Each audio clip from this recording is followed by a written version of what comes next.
আসসালামু আলাইকুম, স্বাগত ইজি নিউজে। বিএনপির চেয়ারম্যান জনাব তারেক রহমান ঢাকা ৭০ আসনের সংসদ সদস্য প্রার্থী।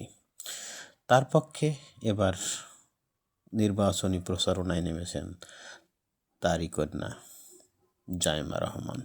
তিনি জনগণের কাছে ভোট চাইছেন, বিতরণ করছেন লিফলেট, চাইছেন বাবার জন্য দোয়া এবং ধানের শীষে ভোট। সবাই তার জন্য দোয়া করুন, তার পাশে থাকুন।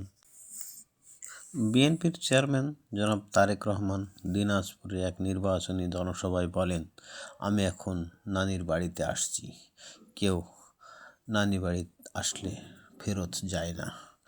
আমি আপনাদের নাতি হিসাবে ভোট চাই, ধানের শীষে ভোট দিন এবং খালেদা জিয়ার ধানের শীষে ভোট দিন। এটা আমি নাতি হিসাবে উপহার চাই। এছাড়াও তারেক রহমান লিচু এবং কাঠারিভোগ চাউলকে বিশ্ববাজারে নেওয়ার অঙ্গীকার করেন।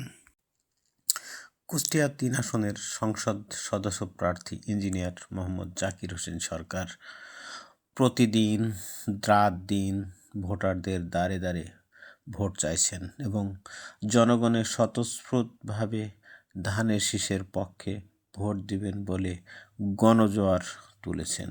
তাই আগামী ১২ তারিখ সারাদিন ধানের শীষে ভোট দিন, ইঞ্জিনিয়ার মোহাম্মদ জাকির হোসেন এর সালাম নিন, কুষ্টিয়ার উন্নয়নে অংশ নিন।